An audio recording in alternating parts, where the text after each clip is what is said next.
Hello, boys. I know I'm a liar and a slut. I'm supposed to be retired, but Radiohead posted, and this is actually the first song they're posting since I found out that I'm actually into Radiohead, and I'm into them a lot. So, you know, taking one for the team, and I really have to do this. I kind of want to do this, so let's go.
Alright, broskies, I did not interrupt that because I did not feel like it. We start off with the weird stuff, I guess, which is always the stuff that catches my ear, as you might know by now. the 6/8 gets me.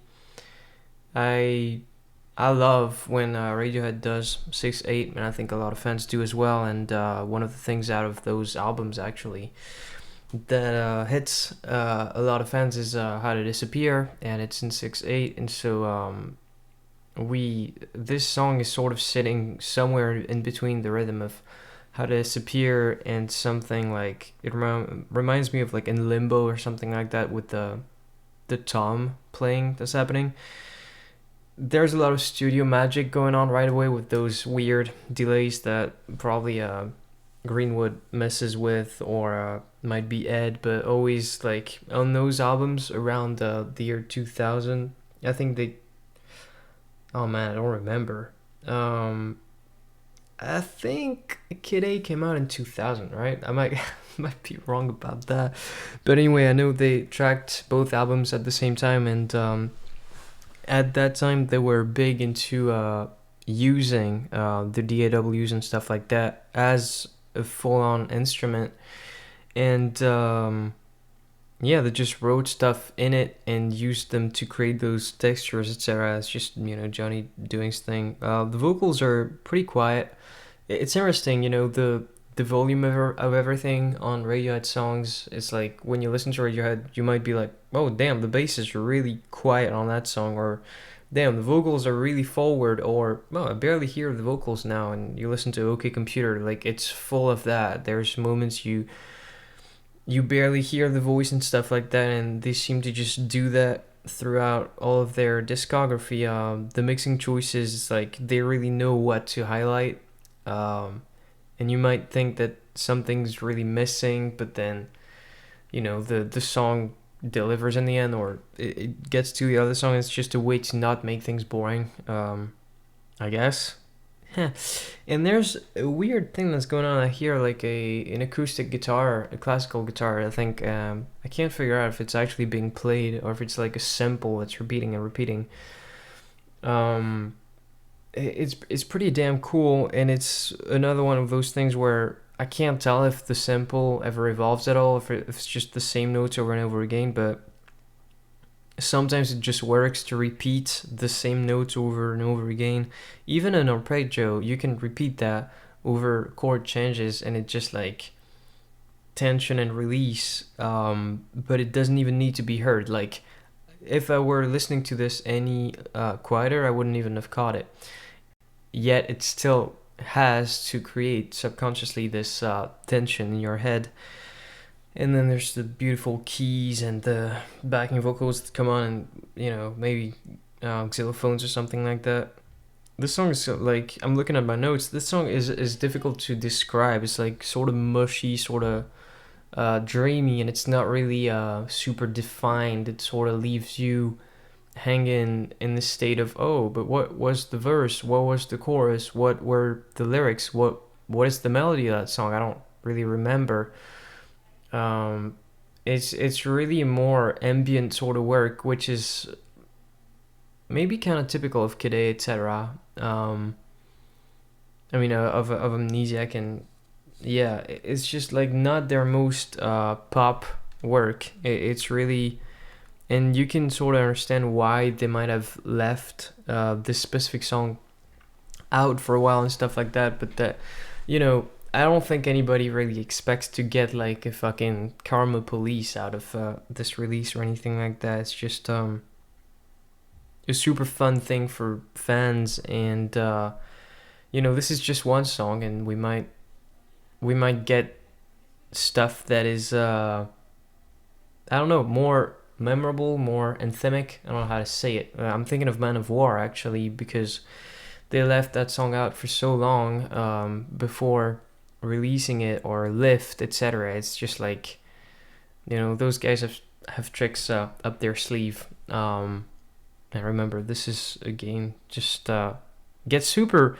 Anytime I say something that is not 100% positive about something, like, oh, this is not their most compelling work, etc., even if it's obvious, because this is like a premium whatever re-release fucking 20 years later thing, I feel super bad, but it's like, yeah, it is everyone's perception is different, and I don't claim to know everything. I mean, just yeah, look at me. I'm young, young composer.